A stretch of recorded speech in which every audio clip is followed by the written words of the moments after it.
Parlez-moi d'IA. Mesdames et messieurs, bonjour. Je suis un superordinateur Karl, cerveau analytique de recherche et de liaison. C'est une machine qui ressent les choses. On nous raconte n'importe quoi sur l'IA. Alors, qu'est-ce que tu en dis, Kit? Moi, je n'en dis rien du tout. Que la créativité, elle reste du côté de l'humain. Parlez-moi d'IA, présenté par Jean-Philippe Clément. Bonjour à toutes et à tous. Aujourd'hui, je vous propose de nous interroger sur l'usage de l'IA par les acteurs de l'économie sociale et solidaire, l'ESS. Est-ce qu'on a une façon différente d'appréhender l'IA quand on cherche à avoir un impact différent sur la société ? Alors accordez-vous 30 minutes pour interroger une nouvelle fois le phénomène intelligence artificielle sur ses aspects sociaux, culturels, éthiques, techniques et politiques, bien sûr. Cause commune, 93.1 FM. Vous êtes bien sur Cause Commune, la voix des communs, la voix des possibles. Cause Commune que vous pouvez retrouver sur le web cause-commune au singulier.fm, sur ses apps mobiles iPhone et Android, sur la bande FM 93.1 et sur le DAB+. Ça marche bien sur le DAB+, là j'ai testé encore récemment, vraiment n'hésitez pas. En podcast sur votre plateforme préférée. Et si cette émission vous plaît, merci de vous abonner, mais surtout de prendre ces quelques secondes indispensables pour nous. Pour nous mettre par exemple 5 étoiles sur Apple Podcast ou sur Spotify, un petit pouce sur YouTube. Voilà, c'est notre seule récompense et ça nous fait connaître parce que, comme vous le savez, ça manipule les algorithmes. Et c'est cool de manipuler un algorithme. Vous écoutez Parlez-moi d'IA. Il y a quelques semaines, j'ai participé avec Ian Ferguson à une table ronde qui s'interrogeait sur l'IA dans le monde associatif. J'en ai même fait une émission spéciale que vous pourrez retrouver parmi les podcasts précédents et qui reprend les meilleurs moments de cette soirée. Pour préparer cet événement, j'ai fait des recherches, bien entendu, et je suis tombé sur de nombreuses ressources qui mettaient justement en avant l'usage du numérique et aujourd'hui bien sûr de l'IA par les acteurs et pour les acteurs de l'économie sociale et solidaire dans le monde associatif. C'est là la définition que l'on retrouve sur le centre de documentation du ministère de l'économie. On va citer des sources sérieuses quand même. L'ESS désigne un mode d'entreprendre qui cherche à concilier activité économique et utilité sociale. Elle repose sur des principes de solidarité, de coopération, de démocratie et de primauté de l'humain sur le profit. C'est écrit comme ça, je vous jure que j'ai rien inventé. Les activités sont fondées sur un principe de solidarité et d'utilité publique. C'est là que l'on rejoint finalement un concept qui nous est cher ici à Parlez-moi d'IA, c'est l'intérêt général. L'usage de l'IA par les entreprises classiques commence finalement à être bien balisé. On va avoir une vision de l'IA comme un outil pour maximiser la productivité, pour limiter les coûts, éventuellement pour dégager des marges de profit. Alors qu'est-ce qui différencie l'ESS ? Est-ce que l'ESS cherche à développer et promouvoir une IA d'intérêt général ? C'est une bonne question. Et dans mes recherches, je suis tombé sur un acteur en particulier qui avait l'air particulièrement attentif à ces questions, le Social Good Accelerator, SOGA. Sa directrice est notre invitée aujourd'hui et on va pouvoir lui demander si cela change l'usage du numérique et de l'IA d'être un acteur de l'ESS. Bonjour, Jeanne Bretéché. Bonjour Jean-Philippe, ravi d'être ici. Voilà, je vous mets à la caméra quand même, c'est quand même beaucoup mieux. Bienvenue dans le studio de Cause Commune, comme ça on vous voit dans le studio.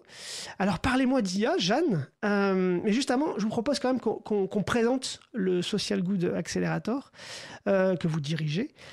Quand et comment il est né cet acteur particulier de l'ESS ?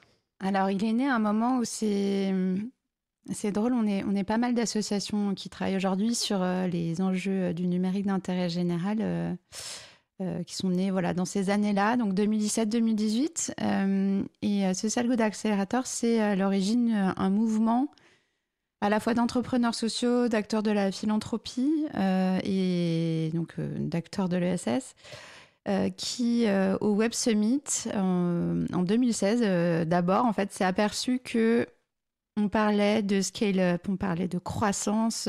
Quand on parlait de numérique, on voyait que ça. Et on oubliait, on laissait clairement de côté les acteurs de l'intérêt général. Alors même qu'il y avait une grande réunion de commissaires européens, de dirigeants politiques et économiques, de décideurs. En fait, on appelle ça le Davos des geeks. On appelait ça le Davos des geeks en tout cas. Et on s'est dit, mais c'est pas possible ce truc. On a un modèle européen à défendre et on va revenir l'an prochain en force. Et ce qu'on a fait, donc en 2017, on est revenu bien accompagné puisque c'était plutôt nous qui l'accompagnions en délégation de François Hollande qui venait de prendre la présidence de la Fondation La France s'engage. Et donc pour la première fois, il était invité à parler d'innovation sociale et d'innovation numérique en plénière devant les 70 000 participants du Web Summit. Ça a été une rampe de lancement assez incroyable. Un moment fondateur, ouais. Ouais, puisqu'on a pu rencontrer un certain nombre de décideurs en coulisses. On avait un accès VIP, c'était assez pratique. Ce faisant, on a notamment rencontré Carlos Moedas, qui était commissaire européen à l'innovation et à la recherche, et finalement assez engagé sur les sujets d'innovation sociale et numérique, avec des projets de recherche européens assez fondateurs, et qui nous a réinvités à Lisbonne 2 semaines plus tard pour qu'on démarre notre dialogue européen avec d'autres acteurs. Donc finalement, déjà, le SOGA, d'entrée de jeu, vous êtes un acteur qui se place à l'échelle aussi européenne. Oui, pour plusieurs raisons. Donc il y a cette historique Paris-Lisbonne. Ouais. Paris-Lisbonne-Bruxelles même. Et puis moi, pour des raisons personnelles, j'ai emménagé à Bruxelles en 2018 et j'ai continué à naviguer entre Paris et Bruxelles, mais ça a facilité aussi pas mal le dialogue avec la Commission. Et puis surtout, on s'est aperçu qu'à ce moment-là, on avait beaucoup plus d'écho, finalement, quand on parlait de transition numérique de l'économie sociale. On dit économie sociale au niveau européen. À Bruxelles qu'en France. Ah oui. En France, on a essayé de parler aux ministres successifs sans vraiment trouver d'écho. Alors qu'à Bruxelles, on travaillait vraiment avec la Commission, notamment sur le plan d'action européen pour l'économie sociale, puis sur ses déclinaisons en termes de feuille de route, puisque l'économie sociale est considérée comme un des 14 secteurs industriels stratégiques par l'Union européenne. Et donc, on a travaillé vraiment de manière très constructive avec la Commission européenne, historiquement, et avec d'autres acteurs de l'économie sociale qui s'intéressaient à ces sujets, ce qui est hyper riche, parce qu'en fait, on peut vraiment identifier à la fois des innovations, à la fois des universités qui ont bien creusé le sujet et sans doute plus, par exemple, en Italie qu'en France. Et donc, ça nous a permis d'accélérer beaucoup, en fait. Et d'avoir une vision large, en fait, de ces questions-là à l'échelle européenne. Oui. Donc, avec toujours cet aspect innovation sociale, numérique. Donc, on le voit, vous existez et vous avez débuté vos actions bien avant la vague actuelle de l'IA. Oui. Qu'est-ce que ça vient finalement rajouter? Comment vous pensez l'IA, en fait, aujourd'hui? Qu'est-ce que ça vient rajouter dans cette réflexion globale sur le numérique d'intérêt général? Alors, pour nous, c'est la pointe immergée de l'iceberg. Oui. Alors, j'ai coutume de dire que c'est assez pratique de parler d'IA parce qu'on parle enfin de numérique, en fait. C'est ça. Tout le monde se met à en parler. Et notamment parce qu'en parlant d'IA, en fait, on parle des effets de bord du numérique enfin. Ouais. On arrête de considérer que l'IA, c'est juste un outil, alors que jusqu'à présent, on avait une approche souvent très technique et très utilitariste du numérique, sans vraiment considérer, alors, mis à part évidemment certains pionniers que je vais être obligée de citer, comme la Fondation Internet Nouvelle Génération, bien sûr, un certain nombre de sociologues notamment, d'experts en sciences humaines qui ont quand même documenté pas mal de trucs depuis 20 ans. Mais il y a quand même ce tournant qui est très clair. On considère enfin que le numérique, c'est une révolution générale. Et on peut en parler à tout le monde. Oui. Et ça devient palpable, en fait. Donc, et on n'a pas nécessairement besoin d'ailleurs d'être expert pour parler d'IA. Oui. Ce qui est aussi une révolution. C'est fou. Hein. Ouais. Comme quoi, une interface peut tout changer dans la manière d'aborder un outil global. C'est quand même fou, quand même. Parce que elle a les traits, finalement, d'un humain. Et donc, ça devient concret. Je vous propose que du coup, donc le SOGA, si on rapidement, voilà vos grands piliers d'activité. Oui. Puis après, on passera peut-être à des questions sur voilà comment on peut envisager les usages de l'IA au sein de l'ESS, mais peut-être finir quand même sur bien comprendre ce que vous faites au SOGA. Oui, parce que on a démarré nos activités avec plutôt une activité de plaidoyer et de recherche qu'on a toujours aujourd'hui. Aujourd'hui, donc, on est un think édoutant que ça, c'était le projet de départ, mais on est aussi une sorte de tête de réseau assez transverse. Fédéré. Donc on fédère, oui, les acteurs de l'économie sociale et solidaire, mais aussi les têtes de réseau, les chercheurs et les accompagnateurs de l'économie sociale et solidaire pour les faire réfléchir et co-construire ensemble des solutions, des connaissances pour mieux accompagner les structures de l'économie sociale. C'est vrai qu'on est parti d'un double constat, c'est que la transition numérique des organisations de l'ESS, alors pour des raisons différentes si on considère les associations et les coopératives, par exemple. Mais néanmoins, elle était sous-financée, sous-accompagnée et puis surtout insuffisamment reconnue ou prise en considération par les politiques publiques. Et puis que, par ailleurs, on avait au sein de l'économie sociale des champions numériques, parfois qui ont démarré très tôt. Hein. Je pense à Framasoft, par exemple. Bien sûr. Beaucoup sont nés d'ailleurs de l'éducation populaire.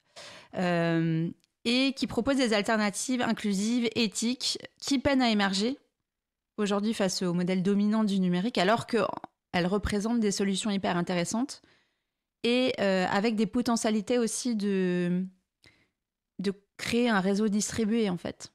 Il y a des alternatives fortes, mais qui sont peu visibles et qu'il faut rendre visibles.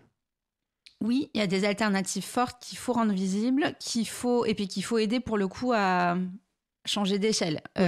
Et en fait, là, on est plutôt sur ce qu'on appelle, nous, la social tech. Donc, c'est les organisations qui ont des statuts de l'économie sociale et en même temps qui ont une expertise numérique qui est le cœur de leur activité ou des modèles économiques numériques au cœur de leur modèle. Et ces acteurs-là, ils rencontrent un certain nombre de barrières au financement. Aujourd'hui, il y a une inégalité flagrante de traitement entre les startups classiques et les coopératives. Je ne parle même pas là des associations, mais sur l'investissement. Pour les financeurs, c'est des objets non identifiés, en fait. C'est identifié, mais il y a des critères extrêmement difficiles à casser sur les fonds propres notamment. Enfin, là, on va rentrer dans des détails financiers, mais bref. Oui, on comprend effectivement que... Voilà. Et donc ça, en expliquant mieux leur activité et en expliquant mieux finalement vers quoi elles tendent, vous essayez de casser ces barrières-là. Oui, et puis en fait, on essaie aussi de documenter cet écosystème avec cette grille de lecture qui est celle de la loi Hamon, en fait, de la loi qui définit les critères de l'économie sociale et solidaire. En se disant, mais en fait, si on adopte cet angle-là, on peut vraiment mettre à jour toute une chaîne de valeur en réalité. Oui. Donc là, on identifie 8 familles, mais je pense que c'est encore assez parcellaire. Et ça va donc des acteurs de l'inclusion numérique aux acteurs du reconditionnement du hardware qui travaillent avec des modèles d'insertion par l'activité économique en proximité. Au commun numérique, en passant par les éditeurs de logiciels libres, les alternatives aux plateformes, bien sûr, comme Label Emmaüs, par exemple. Ouais. Voilà, donc en fait, c'est hyper riche et c'est loin d'être anecdotique. Bah oui, c'est le fameux tiers secteur dont nous parlait Yann Ferguson pendant cette table ronde. Voilà, mais qu'il n'y a pas de documentation vraiment robuste aujourd'hui. On le connaît mal, il n'y a pas vraiment de périmètre. C'est un concept. Donc ça, c'est un chantier qu'on a en ce moment. Et tous ces acteurs, du coup, ils étaient déjà là. Et l'IA vient effectivement les éclairer différemment et leur donner aussi des outils nouveaux par rapport à leur activité. Si on aborde un peu justement les cas d'usage ou en tout cas les manières d'aborder l'IA par ce type d'acteurs ou par globalement le secteur de l'ESS, est-ce que vous avez identifié une façon différente, peut-être justement parce que l'objectif est différent, de venir utiliser ces outils-là? Est-ce que vous avez des exemples particuliers qui vous ont été particulièrement révélateurs de cet usage différent? Je vais commencer quand même par dire que il y a effectivement, on en parlait avant de démarrer l'enregistrement, il y a des usages internes qui sont quand même très similaires aux usages de n'importe quel TPE, PME. Ils cherchent tous à faire des comptes rendus, ils cherchent tous à faire des PowerPoint, des synthèses, des PowerPoint. Okay. Exactement. Gagner du temps. Gagner du temps. Et alors, le gain de temps, c'est hyper critique dans l'économie sociale et solidaire parce qu'on travaille à ressources extrêmement limitées. Et donc, moi, j'ai coutume de dire que l'IA, ça fait aussi un peu rêver dans l'ESS parce que c'est un pain reliever. C'est ça. Et ça l'aide dans tous les pans de l'économie, mais notamment dans l'économie sociale parce que ça vient libérer, enfin en tout cas, ça promet de libérer les salariés qui sont totalement débordés et qui souffrent de coupes budgétaires assez drastiques en plus en ce moment. On y reviendra, mais effectivement, vous proposez aussi des formations sur ça, justement, sur les outils, sur la manière de faire. Oui. Donc, on a des usages assez classiques. Donc, on abordait le sujet de la recherche de financement et de l'accompagnement à l'élaboration des réponses aux appels à candidature. Qui est crucial pour ce domaine-là. Qui est crucial. Alors, c'est drôle parce que j'ai le point de vue aussi des émetteurs d'appels à projets. Parce que c'est mon métier d'origine, d'accompagner plutôt les structures philanthropiques. Et donc, on voit que, évidemment, c'est incroyablement efficace, notamment quand on est obligé de remplir 10 formulaires différents avec des critères hyper hétérogènes. Oui. En fait, il suffit d'avoir un bon document socle bien construit. Et le reprendre à chaque fois. Hop, on le met en pièce jointe sur une IA que je nommerai pas. Et ça répond tout seul aux questions. Alors ça, c'est vrai que c'est assez magique. Ça marche. Ça marche plutôt pas mal. Oui. Notamment quand on a des éléments de méthode et qu'on prompte bien. Oui.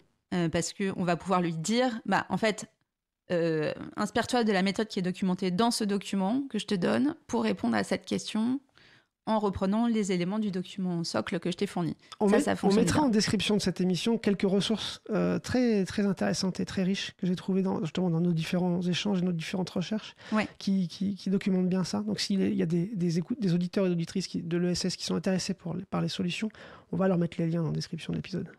Alors, quelques points de vigilance quand même, parce qu'il faut vraiment bien relire et bien réécrire en réalité derrière. Mais c'est vrai que ça aide beaucoup. Ça fait gagner un temps fou. Ouais. Il y a d'autres moments où vous vous êtes dit, ah bah là, ça nous aide bien quand même. Des cas où...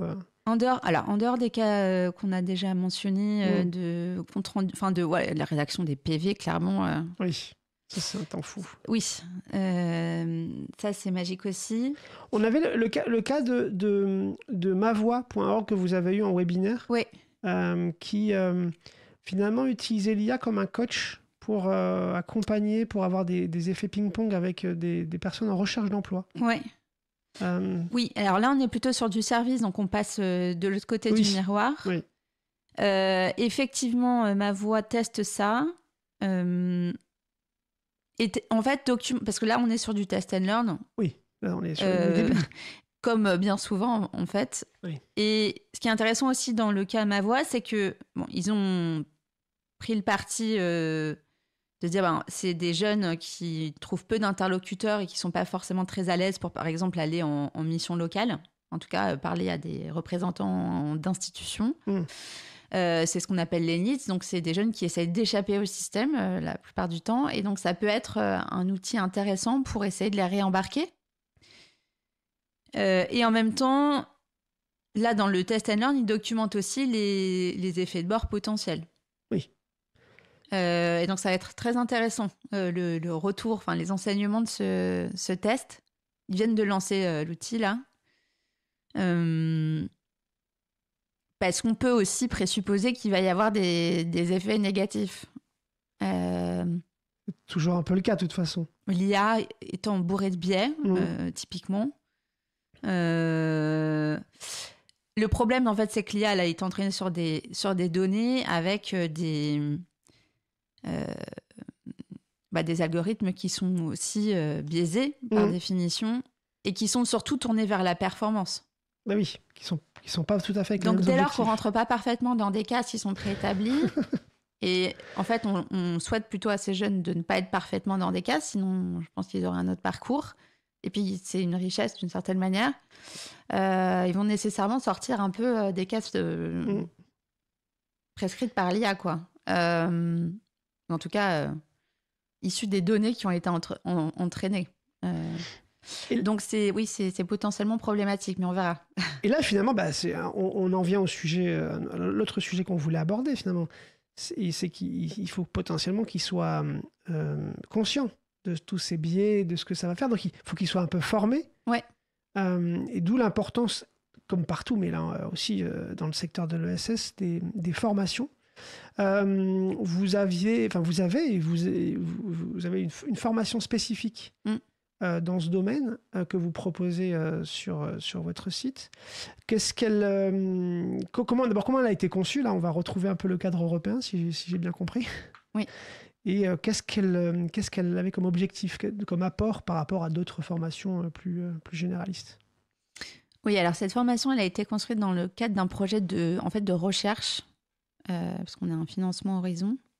Et donc, on a un consortium avec des acteurs belges, une université italienne, deux universités en fait, puisqu'on a plutôt les ingénieurs pédagogiques et puis on a aussi une structure qui aide plutôt à l'évaluation d'impact. Et donc, notre partenaire Diesis, qui est à Bruxelles, et notre alter ego slovène avec lequel on a construit les contenus de formation.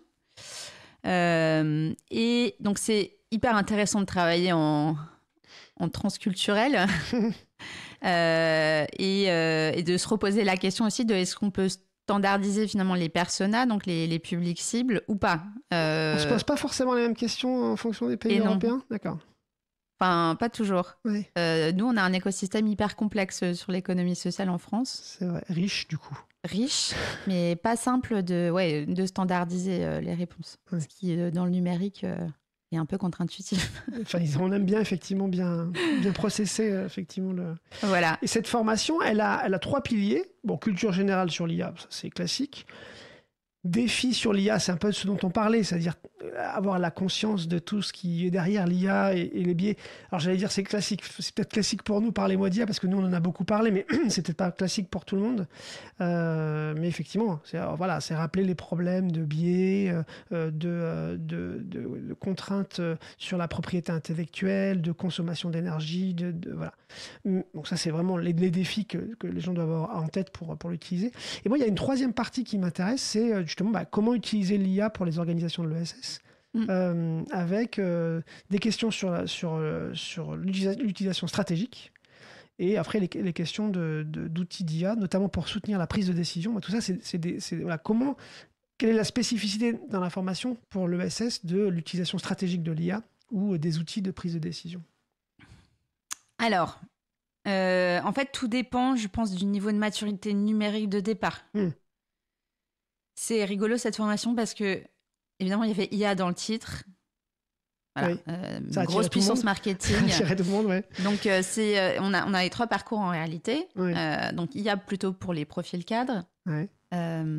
Communication, fundraising numérique plutôt pour les salariés.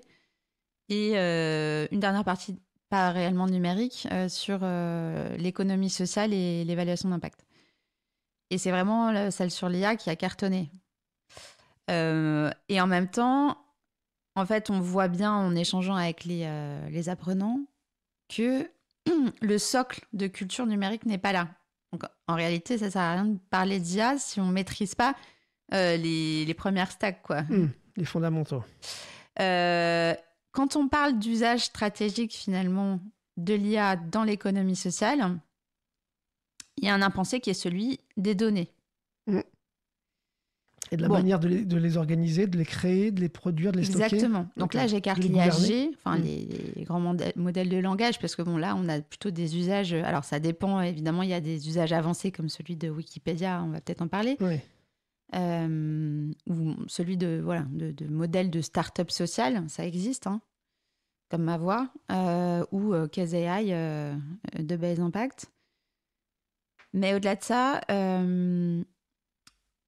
la révolution de l'IA pour le business, en fait, c'est la révolution de l'automatisation de l'analyse de données. Oui. Et du pilotage, finalement, par la donnée, facilité par l'IA. C'est de leur faire prendre conscience que, du coup, ça peut être à leur portée aussi. Alors, ça peut être à leur portée s'ils prennent conscience qu'effectivement, il faut organiser les données. Et la complexité, c'est pour ça d'ailleurs que parce qu'on organise chez Soga un événement annuel avec notre communauté qui s'appelle NEC USS, donc Numérique en commun dédié à l'ESS, avec d'ailleurs un dialogue fécond avec les acteurs publics du numérique d'intérêt général. Donc ça, c'est la communauté numérique en commun qui a été organisée par l'Agence nationale de cohésion des territoires. Et l'an passé, je me suis battue bec et ongle pour que notre thématique, ça soit pas l'IA, ça soit les données. Et je me suis un peu bagarrée là-dessus, mais je pense que j'ai eu raison. Parce qu'en fait, on a, en dialoguant lors de cet événement, pris conscience que les données dans l'ESS, c'est assez compliqué parce que les données n'appartiennent pas nécessairement aux organisations. En tout cas, il y a des tentatives de préemption permanente. Il y a une injonction à l'ouverture qui est liée au financement hybride. Et donc ça, c'est déjà assez compliqué à craquer. Et puis, il y a un manque de conscience de classe, en tout cas de besoin d'organisation sectorielle probablement, parce que c'est là que ça a le plus de sens, par branche professionnelle, par exemple. Et donc, il n'y a pas encore beaucoup d'initiatives de commun de données. Il y en a un peu dans le médico-social. Il y a un projet qui s'appelle Canopé, qui est assez intéressant. Mais en fait, tant qu'on n'aura pas organisé les données et tant qu'on ne sera pas posé finalement les questions stratégiques à poser à l'IA, ça ne sert à rien d'utiliser l'IA. L'IA, c'est que de l'automatisation. Hein. Oui, bien sûr. Non, mais c'est très intéressant parce qu'effectivement, pas de data, pas d'IA, et donc du coup, pas d'organisation correcte de la data, pas d'IA utilisée correctement. On se rapproche de la fin, donc je ne veux pas trop ne pas évoquer quand même votre dispositif Café IA Asso, que vous proposez avec le CNUM. Oui. Donc c'est un Café IA. Café IA, c'est un dispositif du CNUM globalement qui marche pas mal avec les entreprises, avec le grand public. Et vous en avez proposé un modèle spécifique aux assos. Mm-hmm. Et vous me disiez hors antenne que bon, voilà, maintenant il faut arriver à trouver les financements pour le diffuser. Il y a une particularité, le Café IA Asso ? Il a peut-être un point de vue critique d'emblée. Ouais. Ce que j'ai pas dit, c'est vrai que la complexité aussi d'aborder les sujets numériques dans l'économie sociale, c'est quand on est dans l'économie sociale, on a toujours une double casquette. Donc c'est celle d'entrepreneur social, même si je suis pas très fan du terme. Donc voilà, faire fonctionner le modèle économique, socio-économique, parce que dans toute organisation employeuse, il y a un modèle socio-économique. Hein. Et puis il y a le côté militant. Alternative. Ouais. Proposition d'alternative. Oui, le rôle politique finalement, auquel on n'échappe jamais. Et donc, quand on aborde l'IA, on est sur cette tension permanente entre le regard critique et et l'usage qui va apporter quelque chose. La montée en compétence quand même qui doit se faire. Enfin, moi, je défends ça. Bien sûr. Fort, parce que pour pas rester sur le bord de la route et pouvoir continuer à se battre à armes non pas égales, parce que on en est loin, mais est-ce que c'est finalement pas ça l'IA d'intérêt général ? C'est de se dire qu'effectivement, il y a des outils, il faut les utiliser, mais avec effectivement avec une conscience, avec un sens critique, avec peut-être des usages qui sont un peu différents. Oui, sans doute des modèles économiques différents. Moi, je pense que la clé, elle est là. Et des modèles économiques et des modèles de coopération différents. Bon, restons sur cette conclusion, finalement, de tout ce que l'ESS propose comme alternative et que tout n'est pas joué, en fait. Parce qu'il y a ce secteur qui est là et qui est dynamique. Si ça vous va. Merci beaucoup, Jeanne, pour cette présentation du SOGA, de vos activités, des usages de l'IA et de ce que ça révèle des activités de la sphère économique, sociale et solidaire. On vous retrouve sur votre site ? Oui, avec plaisir, socialgoodaccelerator.eu. Génial. Merci beaucoup, Jeanne. Merci. Merci à vous, chères auditrices et chers auditeurs. Vous avez un impact énorme, vous aussi. Avec un petit like et un petit commentaire, vous pouvez manipuler un algorithme. Et ça, c'est très important pour aller plus loin et pour propager des contenus plus loin. Si vous nous laissez un petit commentaire, en plus, ça fait vraiment, vraiment plaisir. C'est une sorte de petite récompense pour nous. Allez, restez sur 93.1 FM sur Cause Commune. À bientôt.